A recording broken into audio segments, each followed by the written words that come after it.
Sony baru-baru ini ngerilis 3 buah lensa terbaru.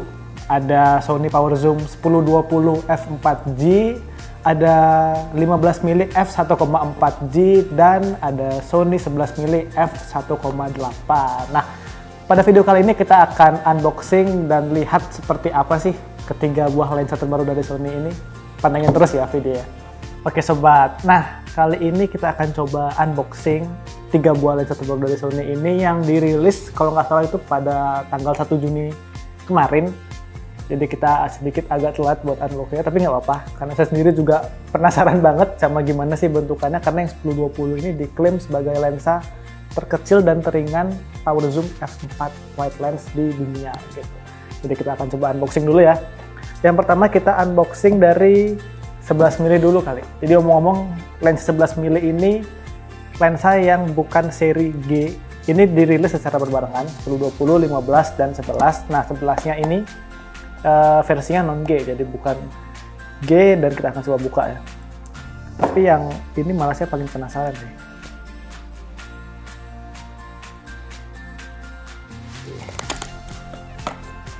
Oke, pertama ada kartu garansi. Jadi pastiin kalau kalian beli lensa Sony itu dapat garansi resmi Sony Indonesia selama 1 tahun gitu ya.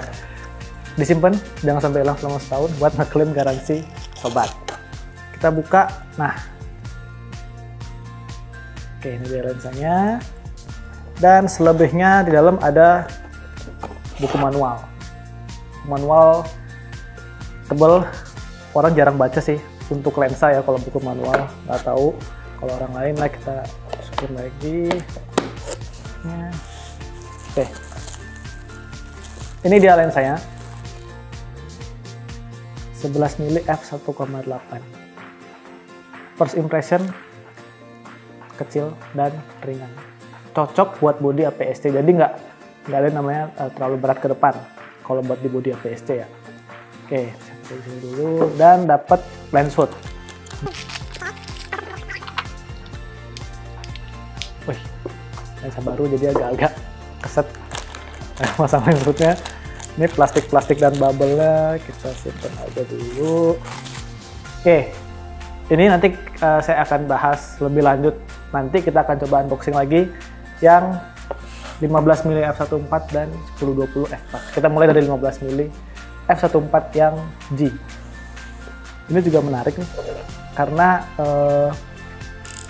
15 mili di f1.4 prime lens yang kira-kira menurut saya versatile. Dia nggak terlalu wide, tapi nggak terlalu ngezoom juga di f1.4, dan ini versi yang G. Jadi coatingnya pasti beda dengan yang lain gitu. Sama kartu garansi disimpan jangan sampai hilang buat klaim garansi. Si lensanya, ini sedikit lebih besar ya. Nah itu lensanya, dan sama buku manual juga di dalamnya. Habis itu kosong, nggak ada lagi, kita simpan aja ya buku manualnya. Oke, ini dia lensanya. Dapat lens hood juga, dan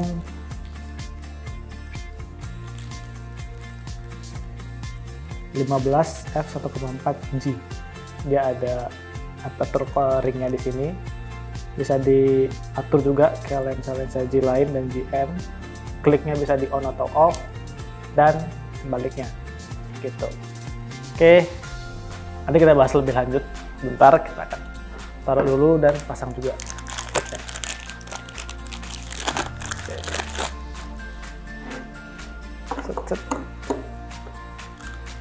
Wih, ngeri sedap. Plastiknya kita simpan dulu. Dan yang terakhir 1020 f4G. Ini ngingetin saya sama lensa wide f4-nya juga dari Sony yang buat full frame 1635 f4G. Tapi ini buat seri APS-C-nya, jadi mirip-mirip, dan waktu launchingnya nggak terlalu berjauhan, di deket-deket juga. Ini saya buka aja. Oke.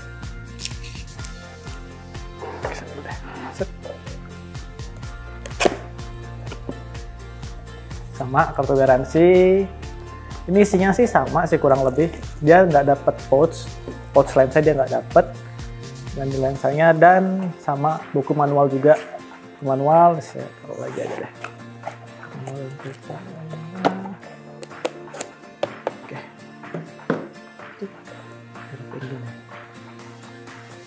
Nah, oke. Ini dia lensanya.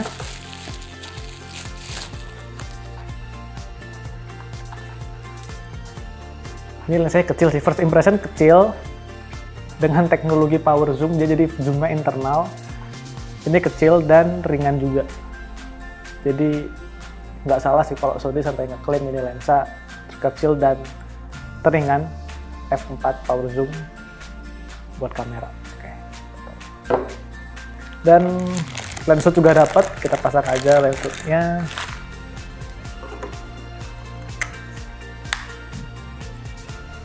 Oke. Jadi ini dia ketiga lensa terbaru dari Sony. Kalau saya ini dulu.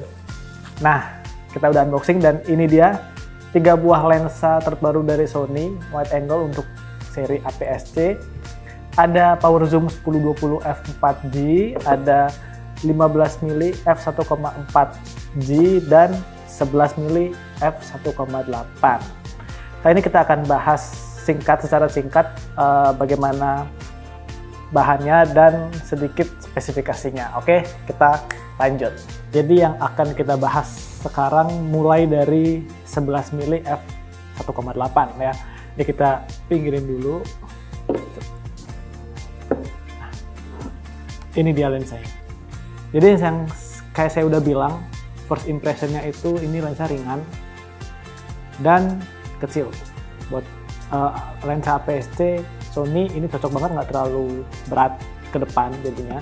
Dan dari ketiga lensa yang dirilis, 11 mili f1,8 ini satu-satunya lensa yang bukan versi G, bukan non J version ya. Jadi bisa dilihat perbedaan secara kualitasnya. Tadi saya lihat material yang digunakan dan finishingnya itu berbeda dengan lensa seri G, baik 15 mili f1,4 ataupun power zoom 10-20 f4. Dan walaupun bahan yang digunakan materialnya itu berbeda dengan lensa G yang dirilis secara berbarengan 10, 20, dan 15, Sony mengklaim lensa 11 mili f1,8 ini sudah tahan terhadap debu dan kelembaban udara. Jadi cukup menarik. Dan kita akan bahas fisiknya dulu. Fisiknya cuma ada satu fokus ringnya, terus ada tombol fokus hold button di sini, dan dia dapat fokus switch, autofocus dan manual yang berbentuk fisik, jadi bisa di switch. Oke, itu aja sih. Dan ada lens hood dan lens cap, rear cap itu sudah biasa ya. Dan kita akan coba pasangin di bodi kamera buat kasih lihat gimana sih bentukan lensa saat terpasang. Ini kita pakai bodi Alpha 6600. Oke.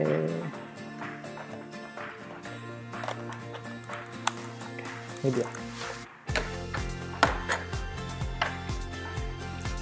Jadi seperti ini penampakannya. Jadi ya lensanya pas banget di tangan, nggak terlalu berat dan dia tetap ringan dan kecil. Jadi ya emang pasti didesain buat seri APS-C-nya Sony. Itu nah yang menarik buat saya itu dia itu minimum fokus distance-nya itu deket banget dan dia itu ngepasin di lens hood. Jadi kalau kita misalnya fokus ke sini, dia akan pas kita mentok lens hood-nya dengan objeknya, itu titik paling deketnya. Jadi sebelum kita out of focus, dia udah ke stop duluan sama si lens hood-nya. Jadi kalau misalnya lens hood dilepas, kita deketin segini, dia udah lost focus. Jadi dari hood-nya itu dia nahan dan itu udah fokus paling deketnya gitu. Jadi sebelum lost focus dia udah ketahan sama hood-nya duluan gitu. Jadi deket banget. Itu salah satu yang menarik. Dan karena ini lensa terbaru dari Sony, dia udah pakai linear fokus motor. Jadi perpindahan fokusnya baik maupun untuk foto atau video itu udah dijamin cepet banget. Jadi nggak kerasa lambat fokusnya karena sudah pakai linear motor. Jadi dari lensa 11 mili itu aja sih, karena kita belum coba buat take foto, kita mencoba buat tes, kini kita baru unboxing dan first impression. Jadi ini first impression saya soal lensa 11 mili f1.8. Nah, untuk speknya seperti ini.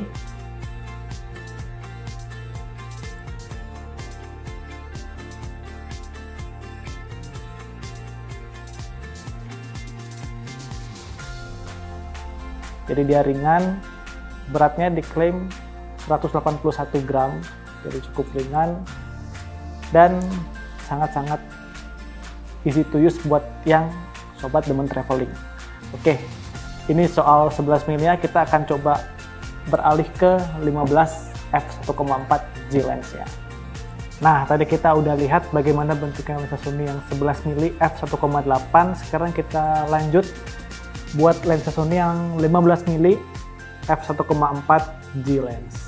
Nah, dari ketiga lensa yang dirilis secara berbarengan, ini satu lensa yang memiliki bukaan aperture terlebar, yaitu 1.4. Jadi bisa jadi pertimbangan dengan wide angle yang 15 mili dan aperture bukaan sampai 1.4 yang cerah, pasti jadi jagonya low light dibanding dua lensa lainnya.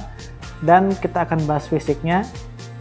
Di sini ada focus ring, ada aperture click irisnya di sini, dan di sebelah sini ada badge G lensnya, bukan GM gitu. Dan di sini ada focus hold button di sini dan manual atau autofocus switch di sini. Dan satu lagi ini aperture click on atau off-nya bisa di switch seperti lensa Sony G lainnya. Kalau off ya dia loss, dan kalau on dia akan ketahan setiap kita ganti aperture. Jadi kerasa kalau kita udah muter ngeklik, kliki dia. Lainnya sama, ada lens hood, front cap, rear cap, umum di lensa. Dan kita akan coba pasang dengan kamera Sony A6600. Oh ya sobat, jadi lensa 15 mili f1.4 G ini banyak yang bilang sebagai babynya 24 GM. Aperture di 1.4. Oke. Nah, ini dia yang terpasang di 6600 lagi, 15 mili f1.4 G. Nah, lensa ini itu menarik karena bisa jadi pilihan sobat buat bawa prime lens dengan focal length yang sangat versatile. Jadi di 15 mili anggapannya kayak kalian tuh bawa kayak kamera handphone, cuman sedikit lebih lebar. Begitulah kira-kira ukuran 15 mili f1.4. Dan karena ini f1.4, sobat itu masih bisa dapetin blurry dengan objek yang dekat. Jadi foto close up belakangnya tuh masih bisa blurry dengan bukaan f sampai 1.4. Nah, jadi begini bentuk lensanya dan spesifikasinya itu seperti ini.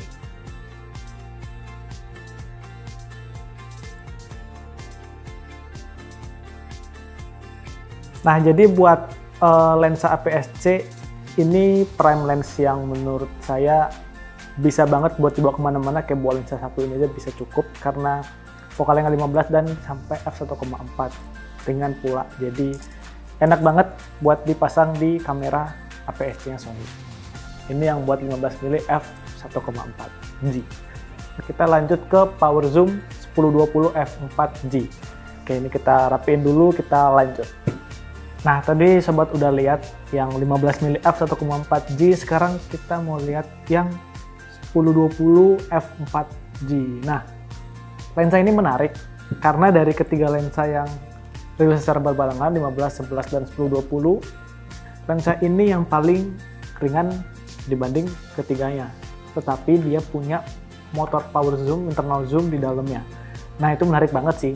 Jadi saya juga kadang kepikiran gimana caranya masukin motor zoom di lensa yang kecil ini.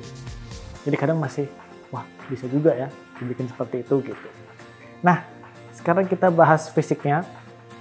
Di bagian paling atas barel lensa ini, dia itu fokus ringnya, yang di bawahnya ada zoom ringnya.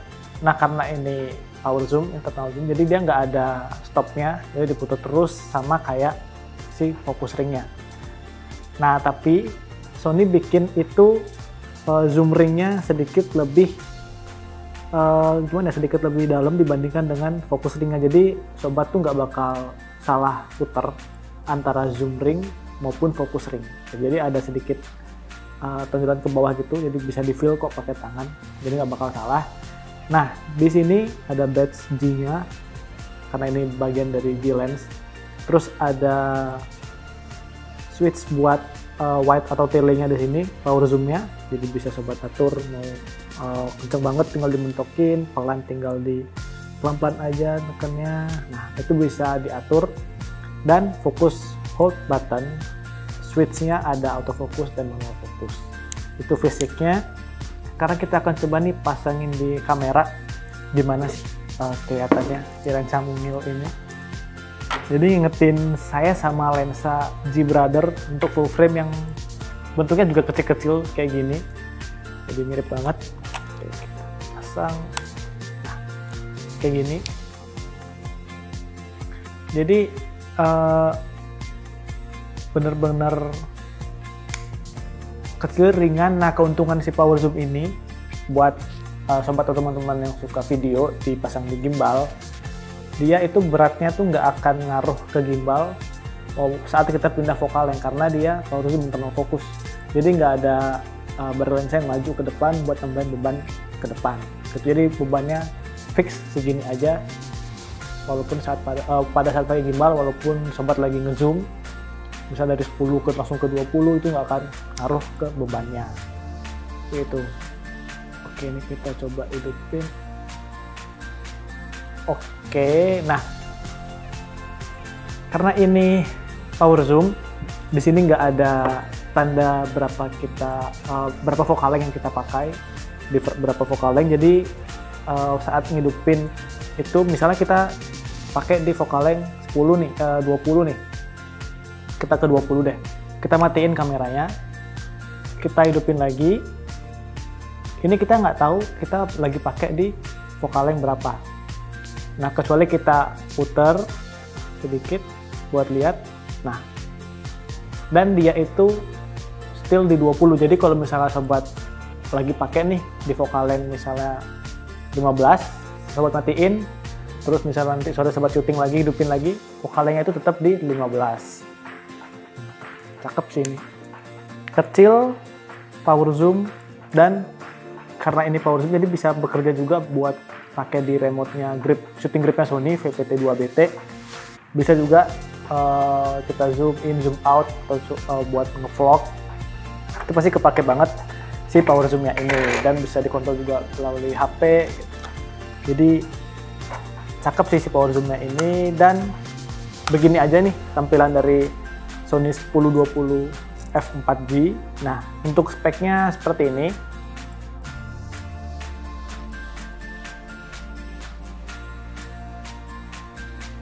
Jadi lensa ini benar-benar ringan dan kecil, sampai saya tadi bilang Sony juga ngeklaim ini lensa teringan dan terkecil wide angle f4 untuk APS-C gitu. Karena emang kecil dan ringan banget, ditambah ada power zoom-nya, jadi kayak ngerasa wah, ringan banget nih lensa. Nah, saya mau mention sedikit soal ketiga lensa ini. Jadi ketiga lensa ini kecil, ringan, cocok banget buat body APS-C, cuman sayangnya buat teman-teman yang suka video ataupun yang foto juga pasti akan sedikit ngaruh, itu nggak adanya optical steady shot. Jadi buat contoh yang buat 1020 ini, sebelumnya yang 1018 itu ada optical steady shot. Nah, jadi kalau kita pakai kamera APS-C yang seri-seri 6400, 6400, 6300 itu belum ada in-body image stabilization-nya, jadi belum ada IBIS. Nah, jadi OSS lensanya 1018 itu ngebantu banget buat teman-teman yang suka ngevlog mungkin, jadi ngevlog terutama pakai handheld. Jadi getaran itu akan teredam dengan si OSS lensanya. Nah, beda dengan lensa yang ketiga ini, wide angle ini nggak ada OSS. Jadi buat teman-teman yang belum ada IBIS di kameranya, mungkin saran bisa pakai gimbal ataupun pakai electronic stabilization Sony, cuman tetap pasti ada cropping di elektroniknya itu. Jadi ya plus minus lah kedua lensa ini sebenarnya. Gitu. Jadi kesimpulan saya sendiri buat ketiga lensa ini, Apakah worth to buy? Worth it banget. Apalagi yang 11 milinya, ini saya pasti penasaran pengen pakai buat night shoot Milky Way karena bukan 1,8 di 11 mili. Nah, lensa ini juga bisa sobat pakai di A74. Jadi Sony A74 itu 4K 50-60-nya itu ke crop jadi APS-C mode. Jadi mungkin lensa ini bisa menjadi wide angle buat pilihan kamera buat teman-teman, dan ketiga lensa ini sudah support kompatibel dengan kamera yang bisa fokus breathing-nya. Jadi contoh di A74 nih, itu ada fitur lens composition-nya, itu ada focus breathing, bisa di-on-in dengan ketiga lensa ini. Jadi cakep banget sih ketiga lensa ini, karena yang saya tahu sebelumnya itu lensa-lensa baru Sony mulai GM itu udah support dengan fitur focus breathing-nya itu. Nah, lensa yang ringan, versatile, wide, prime lens, power zoom. Jadi ketiga lensa ini worth it banget buat teman-teman yang suka vlogging atau suka foto landscape. Nah, bisa jadi opsi. Ataupun 15 f1,4-nya itu bisa dipakai versatile banget buat daily use, buat traveling karena dapat wide angle dengan tetap blurry background di f1,4.